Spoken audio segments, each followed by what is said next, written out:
पहले हम लोगों ने ट्रांसफर फंक्शन डिराइव किया था ना, तो हमने इससे पहले सीरीज़ का किया था और पैरेलल का भी किया था, तो सीरीज़ का हमें ये आया था। तो इसमें टर्म नंबर 1 क्या है, ये वाली, तो 20 log of R P divide by R S plus R P. तो देखो अगर मेरे पास 1 डिवाइड बाई 1 प्लस 2 है, वो क्या आया 1 डिवाइड बाई 3, वो हो गया 0.33, वह लेस देन 1। तो यहाँ मैंने क्या किया, मेरे पास न्यूमिनेटर में 1 था, डिनोमिनेटर में भी 1 है, मगर मैंने 1 को कुछ ऐड किया। तो जैसे ही मैंने ऐड किया कुछ 1 को, वो टर्म हमेशा लेस देन 1 आई। ठीक, अब मेरे पास अगर आर पी है, उसको मैं करूँगा R P divide by R S. मेरे पास न्यूमिनेटर में आर पी है, उसको मैं डिनोमिनेटर में डिवाइड कर रहा हूँ उसी आर पी को कुछ जोड़ के, तो ये वैल्यू हमेशा लेस देन 1 आएगी। ठीक, और हमें पता है लॉग की प्रॉपर्टी है, लॉग के अंदर अगर कुछ भी लेस देन 1 आया, वो एक नेगेटिव वैल्यू प्रोड्यूस करता है। ठीक है, तो जो बॉडी प्लॉट पहली टर्म का आएगा वो ऐसे आएगा, this is the first term. अगर ये हम बनाते हैं लॉग ऑफ ओमेगा और 20 log of T J omega. T J omega क्या है जो हमने बनाया, तो इसमें जो इसका वैल्यू आ रहा है टर्म नंबर 1 का, ये अंदर है नेगेटिव, तो 20 log of this would be a negative value. ठीक, तो ये हो, यहाँ से होते हैं पॉजिटिव वैल्यूज़, ये हो गई पॉजिटिव वैल्यूज़, यहाँ से हो गई वाई के नेगेटिव, एक्स के नेगेटिव वैल्यूज़, यहाँ से वाई के नेगेटिव वैल्यूज़। तो वैल्यू क्या है यहाँ पे 20 log of R P divided by R S plus R P है, तो ये नेगेटिव होगा और इसका नेगेटिव वैल्यू होगा, और वो नेगेटिव वैल्यू लेटर से ये है। ठीक है, तो हो गया पहली टर्म। तो दूसरी टर्म आप उठाएंगे, तो दूसरी टर्म नंबर 2 क्या है,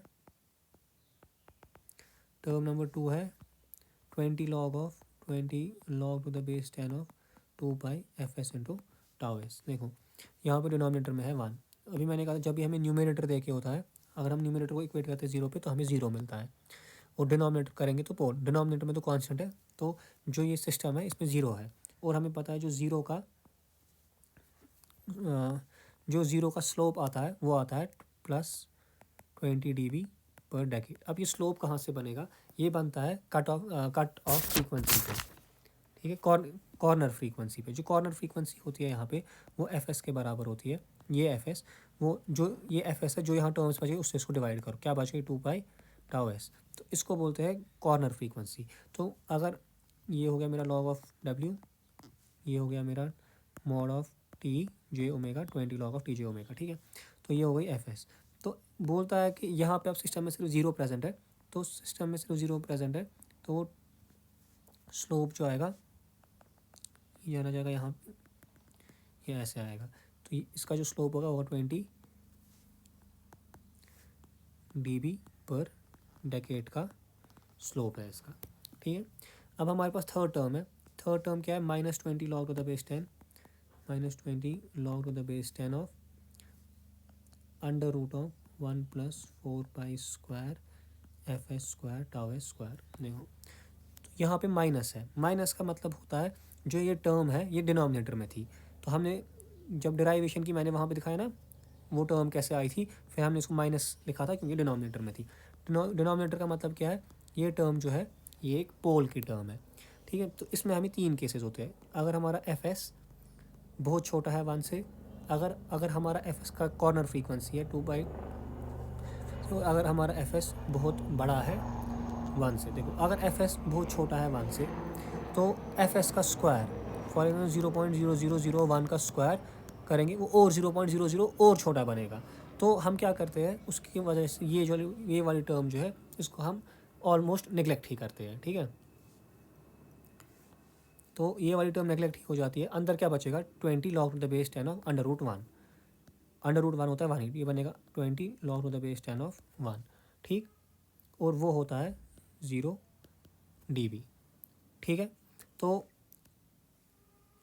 इस केस नंबर 3 की टर्म नंबर 1 समझो हमें ये आई, या टर्म 3 का केस 1 आया ये टर्म। अब अगर अब एफ एस है 1/2 पाई एफ एस, जो ये इक्वेशन थी ये क्या थी असली में, ये थी 20 log to the base 10 under root 1 + 2 pi F S का स्क्वायर इंटू टाउ एस का स्क्वायर। ठीक, 2 पाई एफ एस का स्क्वायर ये हो गया ये। अगर अब मैंने एफ एस को रखा 1/2 पाई टाउ एस, तो देखो अगर मैंने इसको 1/2 पाई टाउ एस रखा, मैं नोट्स पे दिखाता हूँ, बार बार मैं लिखना नहीं चाहता।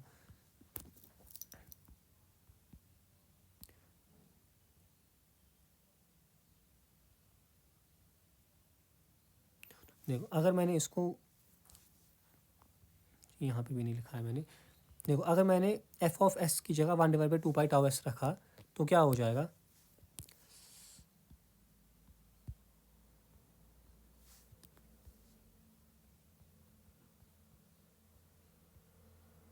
देखो 2 पाई से 2 पाई कटेगा, टाउ एस से टाउ एस कटेगा, तो वहाँ पे बचेगा अंदर सिर्फ 1 बचेगा। ठीक है, तो अंदर सिर्फ 1 बचेगा। देखो अभी इक्वेशन है ये, अगर मैं यहाँ पे रखूँगा ये, यहाँ पे सिर्फ 1 बचेगा, 1 के साथ प्लस है 1 ऐड में, तो ये बनेगा यहाँ पे 20 log to the base 10 of under root of 1 + 1। ये इसको कैलकुलेटर पे डालेंगे, ये आता है -3 dB। तो -3 dB आता है केस 2 पे, जब हम एफ एस को लेते हैं 1/2 पाई टाउ एस के बराबर। ठीक है, तीसरा केस अगर एफ बहुत बड़ा है 1 से, तो तब हमारा जो आउटपुट आता है वो आएगा माइनस, ये भी मैं यहाँ पे दिखाता हूँ, ये आया -3 dB। और जब ये बहुत बड़ा है 1 से तो तब आता है ये, तो यहाँ देखो इससे ये कैंसिल हो जाएगा, 1 यहाँ पे नेगलेक्ट हो जाएगा, स्क्वायर रूट से ये कैंसिल हो जाएगा और इक्वेशन आएगी मेरी ये। तो अब अगर केस नंबर 3 का बॉडी प्लॉट बनाना चाहूँ तो वो कैसे बनेगा, तो ये ऐसे, ये हो गया log ऑफ ओमेगा, ये हो गया mod TJ omega, 20 log of mod TJ omega. ठीक, तो सबसे पहले हमें, तो सबसे पहली टर्म क्या आई 0 dB पे, तो 0 dB मतलब वो आई यहाँ।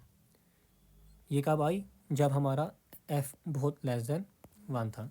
अब फिर आता है हमारा एफ एस पे क्या आती है इक्वेशन, वो आएगी -3 dB डाउन, चलो उसको रहने दो। फिर तीसरा क्या है, वो आती है -20 dB, जो देखो 0 dB आई पहली वाली, वो हमने बनाई। जो ये 3 dB है ना, इसको भी ऐसे ही रखो। फिर क्या है -20 log ऑफ दिस, माइनस का मतलब क्या हो गया यहाँ पे कि ये टर्म जो है डिनोमिनेटर में है, डिनोमिनेटर में होता है पोल, और पोल का स्लोप होता है -20 dB पर डेकेड, तो पोल का स्लोप होता है -20 dB, बनाया ऐसे। ठीक, तो ये आया बॉडी प्लॉट किसका, इसका जो ये -3 dB है, इसको भी ऐसे ही रखो। ठीक है, अब देखो, अब ओवरऑल बॉडी प्लॉट आएगा इन तीनों टर्म्स को मिला के। अब जब मैं इन तीनों टर्म्स को मिलाऊंगा, यहाँ log ऑफ ओमेगा, ये हो गया mod of TJ omega.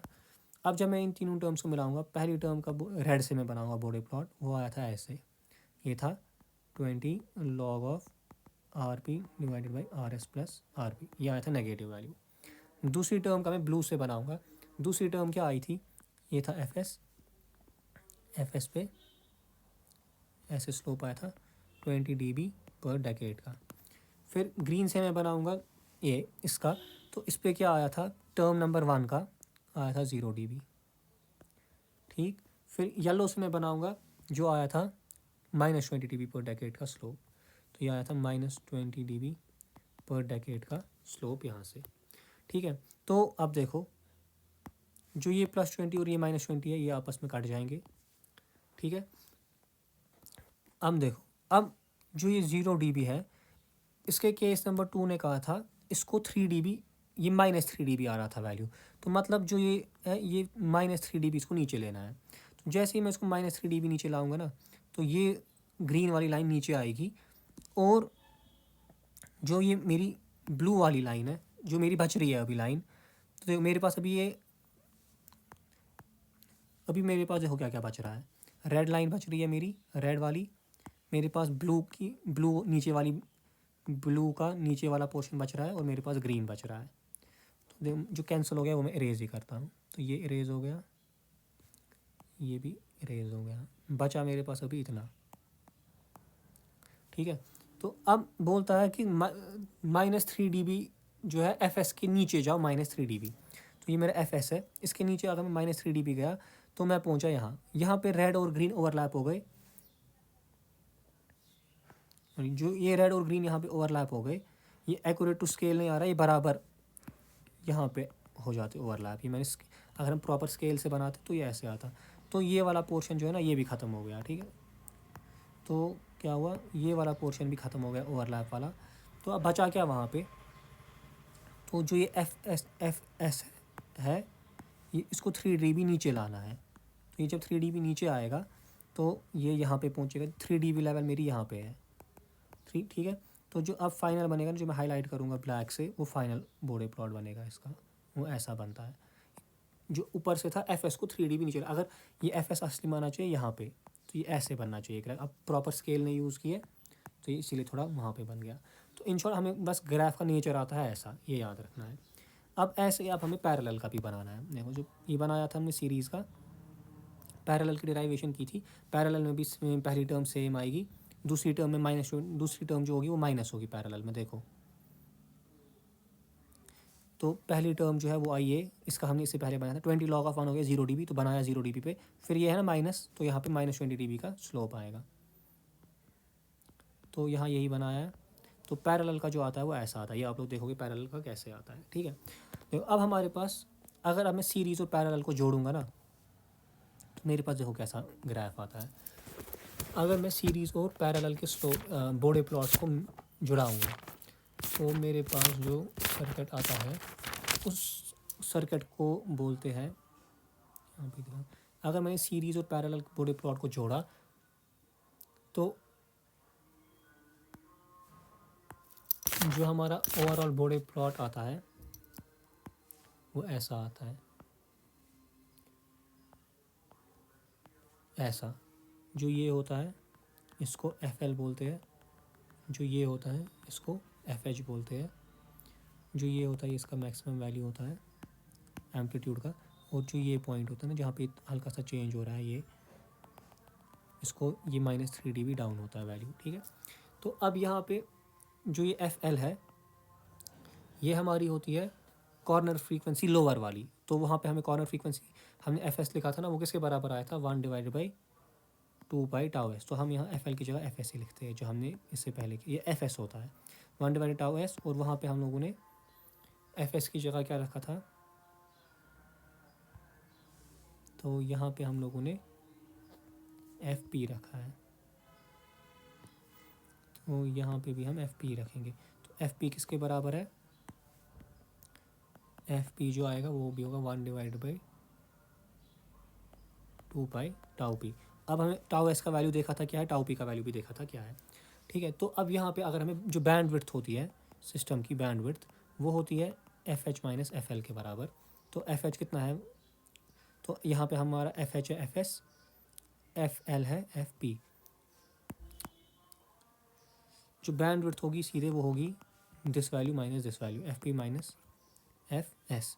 FP is 1/2π∗p -FS is 1/2π∗s। तो 1/2π कॉमन आएगा, 1/2π -1/2π∗s, तो वो आएगा 1/2π। LCM ले लो, वो आएगा τs∗p, ये आएगा τs - τp। तो ये हमारी सिस्टम की बैंडविड्थ आई। देखो अब एग्जाम में क्वेश्चन क्या आ सकता है, क्वेश्चन आ सकता है एग्जाम में, प्लॉट करो, सॉरी डिराइव करो ट्रांसफ़र फंक्शन सीरीज़ का और पैरेलल का। फिर बोर्डे प्लॉट बनाने को नहीं बोलेगा, फिर बोलेगा कि जो सिस्टम का रेस्पॉन्स है उधर से सिस्टम की बैंडविड्थ निकालो। तो सिस्टम का रेस्पॉन्स हमें पता होनी चाहिए क्या होता है। सिस्टम का रेस्पॉन्स होता है ये,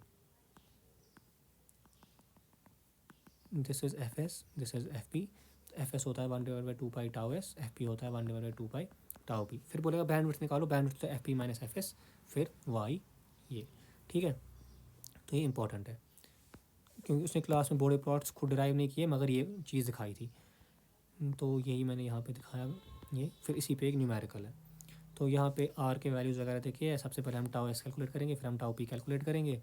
फिर यहाँ जो FL और FL जो मेरी नोटबुक पे है वो हमारा FS है, जो FH मेरी नोटबुक पे वो हमारा FP है।